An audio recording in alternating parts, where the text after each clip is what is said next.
আসসালামু আলাইকুম, সবাই কেমন আছেন? আলহামদুলিল্লাহ, আপনাদের দোয়া আমি অনেক ভালো আছি। আয়াত মুন্স ব্লগ দেখার জন্য সবাইকে স্বাগতম জানাচ্ছি। আজকে আমি রান্না করব মুরগির মাংস টমেটো দিয়ে। তাই পেঁয়াজও ভেজে নিয়েছি, আদা রসুন লবণ দিয়ে দিয়েছি আগেই। এখন আমি টমেটো দিয়ে দিলাম, হলুদ গুঁড়া, মরিচের গুঁড়া,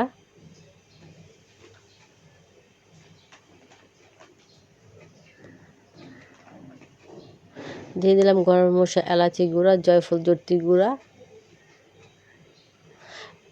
দিয়ে দিলাম সামান্য একটু পানি। যেহেতু টমেটো ভালো করে কষিয়ে নিতে হবে, নাহলে কিন্তু টমেটো থেকে একটা গন্ধ আসবে, তাই আমি ভালো করে কষিয়ে নিব।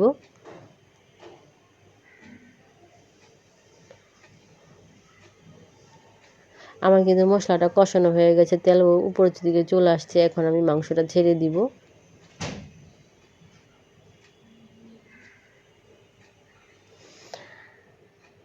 মাংসটা ছেড়ে ভালো করে মশলার সাথে আমি মিশিয়ে দিব।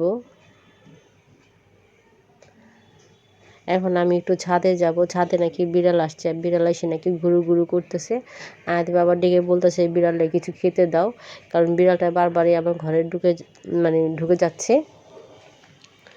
তো আমি এখন বিড়ালের জন্য খাবার দেবো, ছাদে চলে যাব। যখন ছাদে যাই, এখানে রান্নাটাও শেষ হয়ে যাবে। এই যে আমি কেক নিয়ে কিন্তু ছাদে চলে আসছি। আসলে আসছিল সকালবেলা, সেরকম কোনো খাবার নেই ঘরে। তাই এই যে আয়া সোনা বারবার বলতেছে, মা ক্যাট ক্যাট ক্যাট, ভাত দো ভাত দো।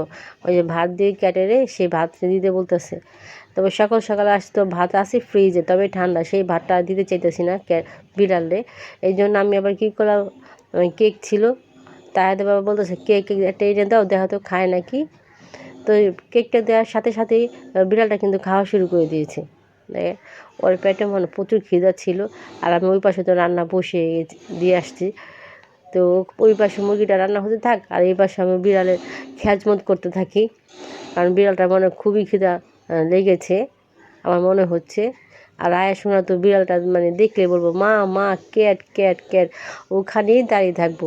আর বিড়ালটা যে একটা পালা বিড়াল কারো বাড়িতে, তা বোঝা যাচ্ছে, না হলে তো এরকম করে আসে না।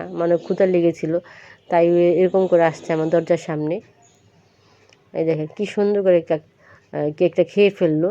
তবে ঘরে থেকে যে আমি আরেকটা কেক এনে দিই, যেহেতু আর ক্ষুধা পেয়েছে। ওই যে দেখেন ওখানে দাঁড়িয়ে রয়েছে, কিন্তু এখন আমি আবার ডাক দিব না, আমার সাথে সাথে চলে আসবে কেক খাওয়ার জন্য। তার কিন্তু ওই কেক খাওয়া শেষ হয়ে গেছে। এই যে আমি এখানে কিন্তু আবার একটা কেক তুলে দিলাম। কেমন হলো ভিডিওটা অবশ্যই কমেন্ট করে জানাবেন। বিশেষ করে বিড়ালটা কেমন লাগলো দেখছেন, ওর প্রচুর ক্ষুধা লেগেছিল। এইভাবে মাঝে মাঝে ক্যাট আসে, মাঝে মাঝে ক্যাটে খেতেও দিই আমি, কারণ আমার কাছে খুব ভালোই লাগে। এর আগে ওটা ভিডিওতে দেখেছিলাম যে আমার বাসায় এসে বসে থাকে ক্যাট, আর আয়া শোনা তো তার পিছিয়েই ঘুরতেছে। এই যে দেখেন, সে যে পর্যন্ত ক্যাটটা না খাবে সেই পর্যন্ত ওখানে দাঁড়ায় থাকবে, আর দাঁড়ায় তাকে দেখবে। আর বিড়ালটাও খাওয়া দাওয়া শেষ হয়ে যাবে এবং আস্তে করে চলে যাবে। কেমন হলো আজকের ভিডিওটা অবশ্যই কমেন্ট করে জানাবেন। সবাইকে অনেক অনেক ধন্যবাদ। আসসালামু আলাইকুম, আল্লাহ হাফিজ।